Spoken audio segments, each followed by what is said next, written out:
Sources say that Narendra Modi government is contemplating to replace governors appointed by the previous Congress-led UPA government.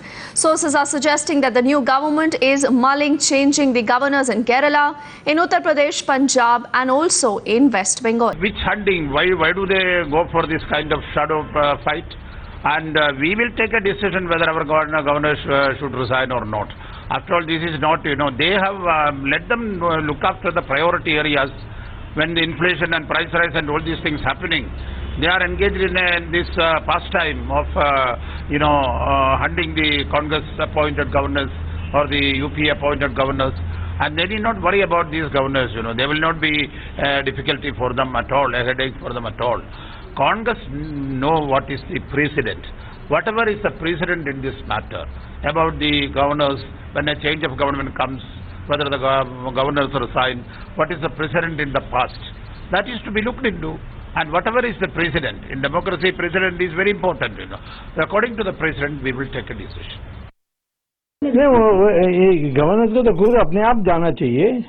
वो बने क्योंकि उनकी हाजिरी लगी थी सोनिया गांधी के दरबार में, वो सब जानते हैं. उनमें से कोई ऐसा नहीं है जो हम कह सकते हैं कि ऐसे रहे हैं कि जो इंडिपेंडेंट रहे हैं और मेरिट पर अपॉइंट हुए हैं. तो मैं तो समझता हूं कि उनको अपने आप इस्तीफा देना चाहिए. सरकार को मानना पड़ा, यही मैं समझता हूं वेदना की बात है. मैं ये कहूँगा, आपकी सरकार है, जो मिजाजे यार में आए आप जो फैसला करें वो कीजिए. देश को आगे बढ़ाइए. आपने जो वादे किए पूरे कीजिए. किस तरीके से करेंगे ये सोचने का काम आपका है. कुछ गवर्नर्स को भी रिजाइन के लिए कहा गया है, तो कार्रवाई सुप्रीम कोर्ट का फैसला है. मुझे यकीन है अगर वो सुप्रीम कोर्ट का और उसके फैसलों की इज्जत करते हैं तो कोई कदम नहीं उठाएंगे. यही कहा जा सकता है. मेरा ख्याल ये परंपरा ठीक नहीं है कि जैसे सरकार बदले और वैसे ही राज्यपाल बदल दिए जाएं. मैं समझता हूं कि राज्यपाल एक नॉन पॉलिटिकल पद है और उसमें बहुत सारे पॉलिटिशियन के साथ साथ अफसर भी हैं,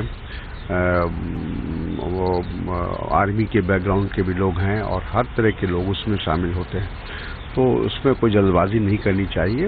और मेरा ख्याल है कि केंद्र सरकार को उनके रिटायरमेंट का इंतज़ार करना चाहिए. रिटायरमेंट के बाद वो जिसको चाहें अपॉइंट करें. देखिए, शीला जी तो बिल्कुल एक्टिव पॉलिटिक्स से और एक स्टेट के चीफ मिनिस्टर से हारने के बाद तुरंत गवर्नर बनी, तो ये भी ठीक नहीं था.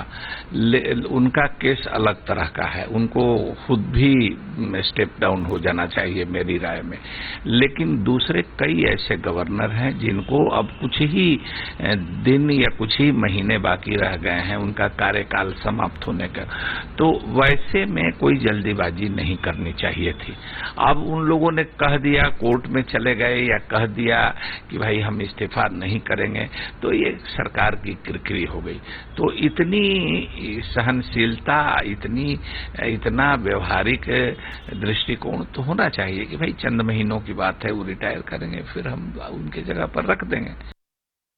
संवैधानिक पद है, इसका मतलब राष्ट्रपति के आदेश की अवहेलना होगी.